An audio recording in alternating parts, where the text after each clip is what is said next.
Nay, answer me. Stand and unfold yourself. Long live the king! Bernardo, He you come most carefully upon your hour. is now struck 12. Get thee to bed, Francisca. For this relief, much thanks. 'Tis bitter cold, and I am sick at heart. Have you had quiet guard? Not a mouse stirring. Well, good night. If you do meet Horatio and Marcellus, the rivals of my watch, bid them make haste. I think I hear them. Stand, ho! Who's there? Friends to this ground. And liegemen to the Dane. Give you good night. Oh, farewell, honest soldier. Who hath relieved you? Bernardo hath my place. Give you good night. Hola, Bernardo. Say what, is Horatio there? A piece of him. Welcome, Horatio. Welcome, good Marcellus. What, has this thing appeared again tonight? I have seen nothing. Horatio says 'tis but our fantasy, and will not let belief take hold of him touching this dreaded sight twice seen of us. Therefore I have entreated him along with us to watch the minutes of the night, that if again this apparition come, he may approve our eyes and speak to it. Tush, tush, 'twill not appear. Sit down a while, and let us once again assail your ears that are so fortified against our story, what we have tonight seen. Well, sit we down, and let us hear Bernardo speak of this. Last night of all, when yon same star that's westward from the pole had made his course to illume that part of heaven where it now burns, Marcellus and myself, the bell then beating one. Peace, break thee off! Look where it comes again! And the same figure like the king that's dead. Thou art a scholar, speak to it, Horatio! Looks it not like the king? Mark it, Horatio. Most like. It harrows me with fear and wonder. It would be spoke to. Speak to it, Horatio! What art thou that usurpst this time of night, together with that fair and warlike form in which the majesty of buried Denmark did sometimes march? By heaven I charge thee, speak! It is offended. See, it stalks away. Stay, speak! Speak, I charge thee, speak! 'Tis gone, and will not answer. How now, Horatio? You tremble and look pale. Is not this something more than fantasy? What think you on't? Before my God, I might not this believe, without the sensible and true avouch of mine own eyes. It's like the king.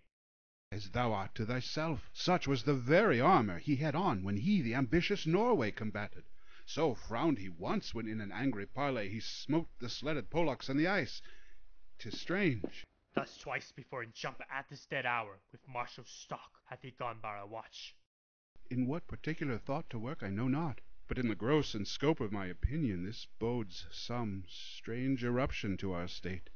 Good now, sit down and tell me he that knows why the same strict and most observant watch so nightly toils the subject of the land, and why such daily cast of brazen cannon and foreign march for implements of war, why such impressive shipwrights whose sore task does not divide the Sunday from the week, what might be toward that this sweaty haste doth make the night join labourer with the day. Who is't that can inform me? That can I. At least the whisper goes so. Our last king, whose image even but now appeared to us, was, as you know, by Fortinbras of Norway, thereto pricked on by a most emulate pride, dared to the combat, in which our valiant Hamlet, for so this side of our known world esteemed him, did slay this Fortinbras, who by a sealed compact well ratified by law and heraldry did forfeit with his life all those his lands which he stood seized of to the conqueror, against the which a moiety competent was gauged by our king, which had returned to the inheritance of Fortinbras, had he been vanquisher, as by the same comart in carriage of the article designed his fell to Hamlet. Now, sir, young Fortinbras, of unimproved metal hot and full, hath in the skirts of Norway here and there shocked up a list of lawless resolutes for food and diet, to some enterprise that hath a stomach in't, which is no other, as it doth well appear unto our state, but to recover of us, by strong hand and terms compulsatory, those foresaid lands so by his father lost. And this, I take it, is the main motive of our preparations, the source of this our watch, and the chief head of this post-haste and roamage in the land.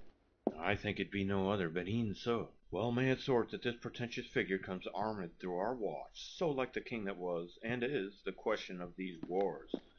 A mote it is to trouble the mind's eye.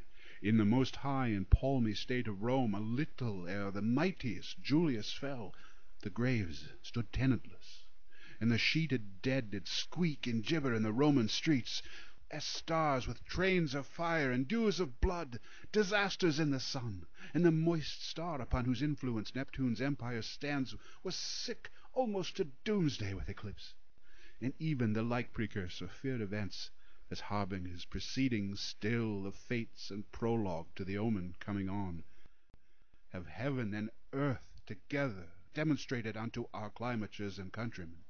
Behold, lo, when it comes again, I'll cross it, though it illusion. If thou hast any sound or use of voice, speak to me. If there be any good thing to be done, that may do ease and grace to me. If thou art privy to thy country's fate, which happily knowing may avoid, speak. But if thou hast poured in thy stored treasure in the womb of earth, for which they say you spirits walk in death, speak of it. Stay and speak. Stop it, Marcellus. Shall I strike it with my partisan? 'Tis here. 'Tis gone. We do it wrong, being so majestical, to offer it the show of violence, for it is as the air, invulnerable, and our fame blows malicious mockery. It was about to speak when the cock crew. And then it started, like a guilty thing upon a fearful summons. I have heard the cock, that is the trumpet to the morn, doth with his lofty and shrill sounding throat awake the god of day, and at his warning, whether in sea or fire, in earth or air, the extravagant and erring spirit hies to his confined. And of the truth herein this present object made probation. It faded on the crowing of the cock. Some say that ever against that season comes, wherein our Saviour's birth is celebrated. This bird of dawning singeth all night long. And then they say no spirit dare steers abroad. The nights are wholesome. Then no planet strike, no fairy takes, no witch hath power to charm. So hallowed and so gracious is that time. I heard, and do in part believe it. But look, the morn in russell mantle clad walks o'er the dew of yon high eastward hill. Break we our watch up, and by my advice let us impart what we have seen tonight unto young Hamlet. For upon my life, this spirit, dumb to us, will speak to him. Do you consent? We shall acquaint him with it, as needful in our loves, befitting our duty. Less do't, I pray, and I this morning know where we shall find him most convenient.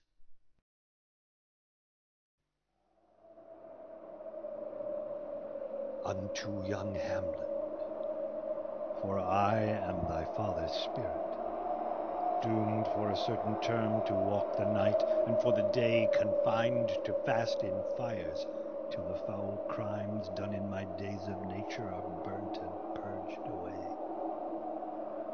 But that I am forbid to tell the secrets of my prison house, I could a tale unfold, whose lightest word would harrow up thy soul, freeze thy young blood, make thy two eyes like stars start from their spheres, thy knotted and combined locks to part, and each particular hair to stand on end like quills upon the fretful porpentine. But this eternal blazon must not be to ears of flesh and blood. List, oh list, if thou didst ever thy dear father love, revenge his foul and most unnatural murder.